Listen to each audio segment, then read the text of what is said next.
Welcome back to our channel. நெட்ஃப்ளிக்ஸில் புதுசாக Spanish மூவியாக வெளியே வந்திருக்கிற படம் தான் டு தி மேக்ஸ். இந்த படத்தை ஒரு ஸ்போர்ட்ஸ் கலந்த ஆக்ஷன் ட்ராமா மூவி மாதிரி எடுக்க ட்ரை பண்ணியிருக்காங்க.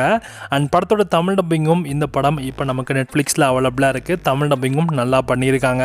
அண்ட் இதோட சிம்பிளான கதை என்னென்னா, ஒரு குரூப் ஆஃப் ஃப்ரெண்ட்ஸ் இந்த ஸ்போர்ட்ஸ் மேலே இருக்கிற ஒரு மிகப்பெரிய இன்ட்ரெஸ்ட்னாலேயே என்னவோ இவங்க பேஸ் ஜம்பிங் அப்படின்ற ஒரு ஸ்போர்ட்ஸை வந்து கையாளுறாங்க.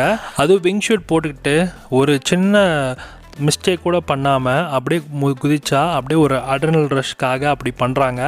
அந்த அட்ரினல் ரஷ்க்காக இவங்கள எந்த மாதிரியான சூழ்நிலைக்கெலாம் தள்ளப்பட்டுச்சு அப்படின்றதையும், அதுக்கு ஆசைப்பட்டு ஒரு சின்ன மிஸ்டேக் பண்ணுறதுனால இவங்களோட லைஃப் அப்படி என்ன ஆகுது அப்படின்றதையும், அண்ட் இவங்களோட ஃப்ரெண்ட்ஷிப் எப்படி இருந்துச்சு இந்த குரூப் ஆஃப் ஃப்ரெண்ட்ஸ் கிட்ட இருந்து அப்படின்றதையும், அந்த பேஸ் ஜம்பிங் விங் ஷூட்டில் வந்து குதிக்கிறதுல ஸோ என்ன மாதிரியான பிரச்சனைகள்லாம் ஒளிஞ்சிருக்கு அப்படின்றத அவங்க வந்து கண்டுபிடிச்சாங்களா இல்லையா, ரியலைஸ் பண்ணாங்களா இல்லையா, கடைசியில் என்ன ஆகுது அப்படின்றது தான் இந்த படத்தோட கதையாகவே இருக்குது.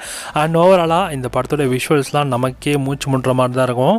அந்தளவுக்கு வந்து ரொம்ப ரியலிஸ்டிக்காக இருந்துச்சு. பெர்ஃபார்மன்ஸ் வைஸாக எல்லாரோட ஆக்டர்ஸோட பெர்ஃபார்மன்ஸுமே நல்லா இருந்தது. அண்ட் படத்தோட ஸ்டோரியுமே வந்து நிறைய இடங்களில் ப்ரெடிக்ட் பண்ணுற மாதிரி தான் இருக்குது.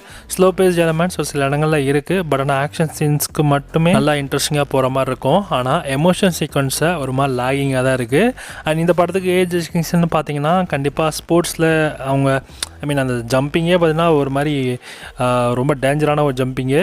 அந்த ஜம்பிங்லாம் வந்து அதுக்கேற்ற மாதிரி பிளான் பண்ணி பார்த்துக்கோங்க. ஸோ சின்ன பசங்களாம் பார்க்காத மாதிரி இந்த படத்தை நீங்கள் பிளான் பண்ணிக்கோங்க.